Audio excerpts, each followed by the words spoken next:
출애굽기 1장. 야곱과 함께 각자 자기 식구를 데리고 이집트로 간 이스라엘 아들들의 이름은 르우벤, 시므온, 레위, 유다, 이사갈, 스불론, 베냐민, 단, 납달리, 갓, 아셀입니다. 요셉은 이미 이집트에 있었습니다. 야곱스라의 자손들은 모두 70명이었습니다. 요셉과 그의 형제들 그리고 그 시대의 사람들은 다 죽었습니다. 그러나 이스라엘 자손은 자식을 많이 낳아 크게 번성하고 대단히 강대해졌으며 땅에는 이스라엘 자손들로 가득 차게 됐습니다. 요셉을 알지 못하는 새로운 왕이 일어나 이집트를 다스렸습니다. 새 왕은 자기 백성에게 말했습니다. 보라, 이스라엘 민족이 우리보다 많고 강대하다.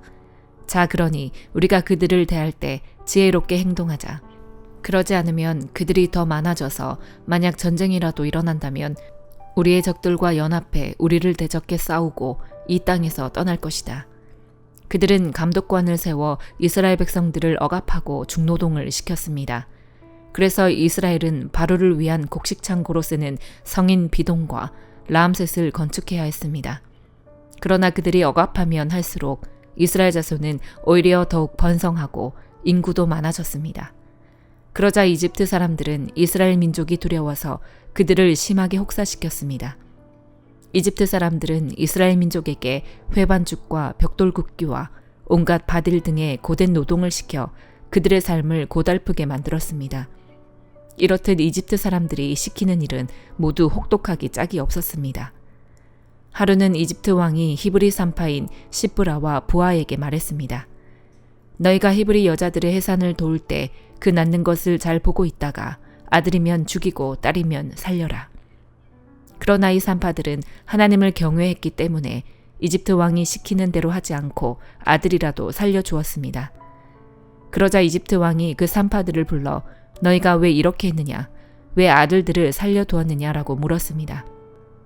그러자 산파들은 바로에게 히브리 여자들은 이집트 여자들과 달리 튼튼해 산파가 도착하기도 전에 아기를 낳아버립니다라고 대답했습니다. 그래서 하나님은 산파들에게 은혜를 베푸셨습니다. 이스라엘 백성들은 번성하고 매우 강해졌습니다. 산파들이 하나님을 경외했으므로 하나님께서는 그들의 집을 번성하게 하셨습니다.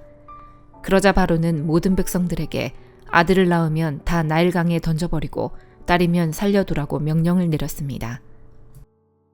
누가복음 4장. 예수께서는 성령으로 충만해 요단강에서 돌아오셨고 성령에 이끌려 광야로 나가 그곳에서 40일 동안 마귀에게 시험을 당하셨습니다. 그동안 아무것도 잡수시지 않았기 때문에 그 기간이 끝나자 그분은 배가 고프셨습니다. 마귀가 예수께 말했습니다. 당신이 하나님의 아들이라면 이 돌에게 빵이 되라고 말해보시오. 예수께서 대답하셨습니다. 성경에 사람이 빵으로만 사는 것이 아니다라고 기록됐다. 그러자 마귀는 예수를 높은 곳으로 이끌고 올라가 순식간에 세상 모든 나라를 보여주었습니다. 그러고는 마귀가 예수께 말했습니다. 내가 저 모든 권세와 그 영광을 당신에게 주겠소. 이것은 내게 넘어온 것이니 내가 주고 싶은 사람에게 주는 것이오. 그러니 당신이 내게 경배하면 모두 당신 것이 될 것이오. 예수께서 대답하셨습니다.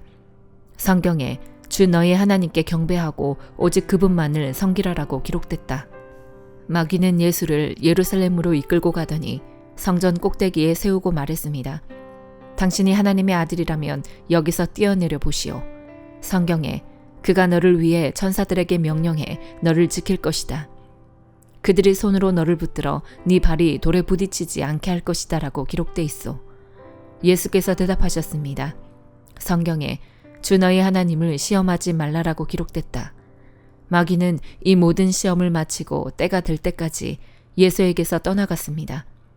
예수께서 성령의 능력을 입고 갈릴리로 돌아오시자 그분에 대한 소문이 전역에 두루 퍼졌습니다. 예수께서는 회당에서 가르치셨으며 모든 사람들로부터 영광을 받으셨습니다. 예수께서 자신이 자라나신 나사렛에 오셨습니다. 안식일이 되자 예수께서 늘 하시던 대로 회당에 가셔서 성경을 읽으려고 일어나셨습니다.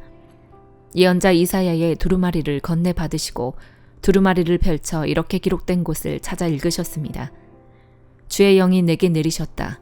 이는 하나님께서 내게 기름을 부으셔서 가난한 사람들에게 복음을 전파하도록 하기 위해서다. 하나님께서는 포로된 사람들에게 자유를, 못 보는 사람들에게 다시 볼 수 있음을, 억눌린 사람들에게 해방을 선포하기 위해 나를 보내셨다. 주의 은혜의 해를 선포하도록 하기 위함이다. 예수께서는 두루마리를 말아서 시중 들던 자에게 돌려주시고 자리에 앉으셨습니다. 회당 안에 있던 모든 사람의 눈이 일제히 예수를 주시했습니다. 그러자 예수께서 그들에게 말씀을 시작하셨습니다. 오늘 이 말씀이 너희가 듣는 자리에서 이루어졌다. 그러자 모든 사람이 감탄하고 그분의 입에서 나오는 은혜로운 말씀에 놀라며 저 사람은 요셉의 아들이 아닌가라고 물었습니다. 예수께서 그들에게 말씀하셨습니다. 틀림없이 너희는 의사야 네 병이나 고쳐라 하는 속담을 들이대며 우리가 소문에 들은 대로 당신이 가버나움에서 했다는 모든 일을 여기 당신의 고향에서도 해보시오라고 할 것이다. 예수께서 이어 말씀하셨습니다. 내가 진실로 너희에게 말한다.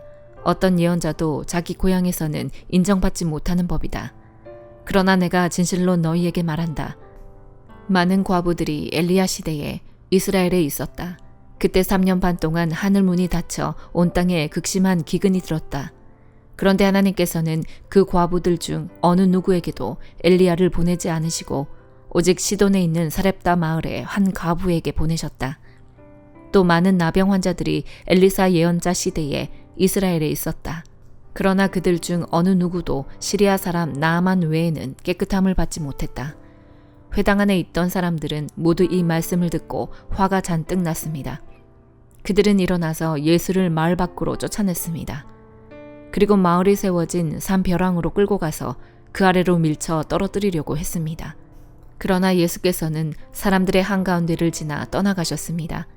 예수께서는 갈릴리 가버나움 마을로 내려가셨습니다. 그리고 안식일이 되자 사람들을 가르치셨습니다.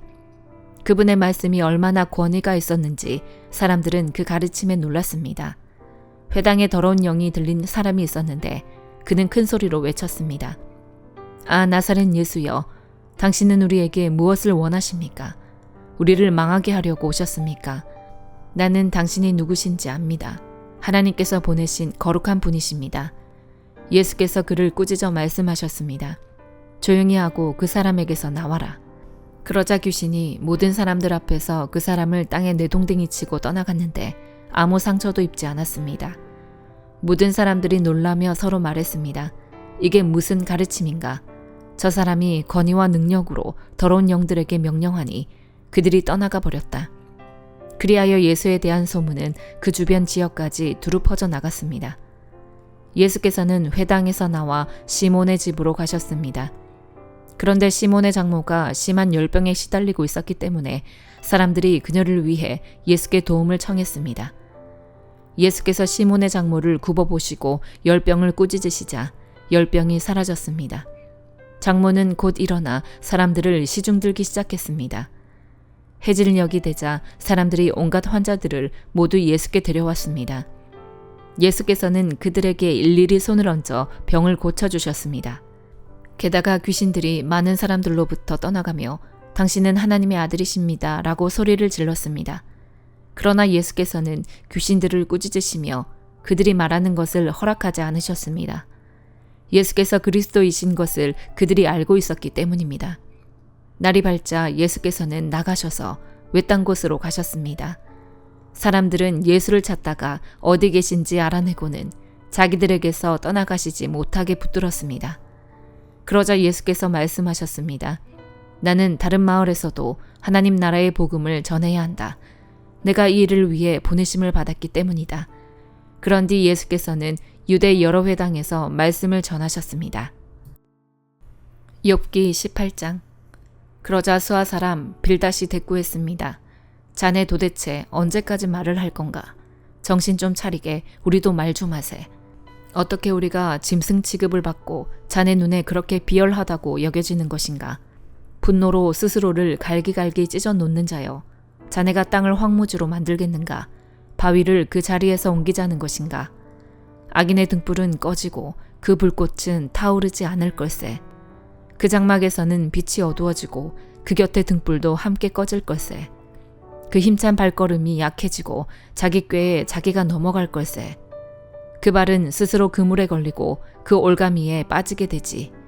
그의 발꿈치는 덫에 걸리고 올가미가 그를 얽어맬 것에. 그를 잡으려고 땅에 올가미가 놓여 있고 그가 가는 길에 덫이 놓여 있다네. 사방에서 그를 무섭게 하며 그가 발걸음을 뗄 때마다 끝없이 따라다닌다네. 그는 굶주려 힘이 빠질 것이고 파멸이 그 곁에서 준비하고 있다가 그 힘 있던 살을 파먹고 죽음의 장자가 그 힘을 삼키고 말 걸세. 그의 자신감은 그 장막에서 뿌리째 뽑히고 공포의 왕에게로 끌려갈 걸세. 그의 장막에서 사는 것 가운데 그의 것은 하나도 없을 것일세. 그가 사는 곳에는 유황이 뿌려질 걸세. 그 뿌리는 밑에서부터 말라버리고 위로는 가지들이 잘릴 걸세. 그에 대한 기억은 이 땅에서 사라져 없고 그 이름은 거리에서 존재하지 않을 걸세. 그는 빛에서 어둠으로 빠져들고 이 세상에서 쫓겨날 걸세. 그는 그 백성들 가운데 아들도 후손도 없을 것이며 그가 살던 곳에는 남은 사람이 아무도 없을 걸세. 그 선대가 두려움에 쌓였듯이 그 후대가 그 운명을 보고 놀랄 걸세. 악한 사람의 집은 반드시 그렇게 되고 이것이 바로 하나님을 알지 못하는 사람이 사는 곳일세. 고린도전서 5장. 심지어 여러분 가운데 음행이 있다는 소문이 들립니다. 심지어 누가 자기 아버지의 아내와 동거하는 사람까지 있다고 하니 이러한 음행은 이방 사람들에게도 없는 일입니다. 그런데도 여러분이 자만합니까? 오히려 여러분은 슬퍼하고 마음 아파하며 그런 짓을 행한 사람을 내쫓아야 하지 않겠습니까? 내가 비록 몸으로는 떠나 있으나 영으로는 여러분과 함께 있어 내가 마치 여러분과 함께 있는 것 같이 그런 짓을 행한 사람을 이미 심판했습니다. 여러분이 우리 주 예수의 이름으로 모일 때 내 영이 우리 주 예수의 능력과 더불어 여러분과 함께 있으니 그런 사람을 사탄에게 넘겨주십시오. 이는 그 육신은 멸망하더라도 그 영은 주의 날에 구원을 얻게 하기 위함입니다. 여러분이 자랑하는 것은 옳지 않습니다. 여러분은 적은 누룩이 온 덩어리를 부풀게 하는 것을 알지 못합니까? 여러분은 새 반죽덩이가 되기 위해 묵은 누룩을 제거해 버리십시오. 우리의 유월절 양이신 그리스도께서 희생되심으로 우리가 누룩 없는 반죽이 됐기 때문입니다.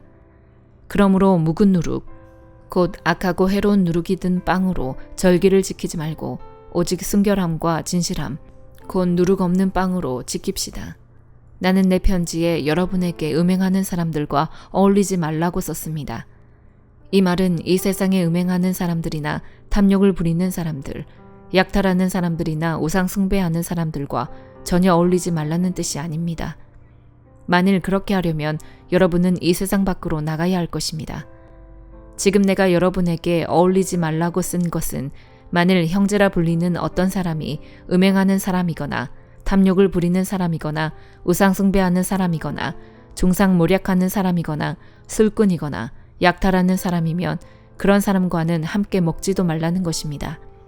교회 밖에 있는 사람들을 판단하는 것이 나와 무슨 상관이 있겠습니까? 여러분이 판단해야 할 사람은 교회 안에 있는 사람들이 아닙니까?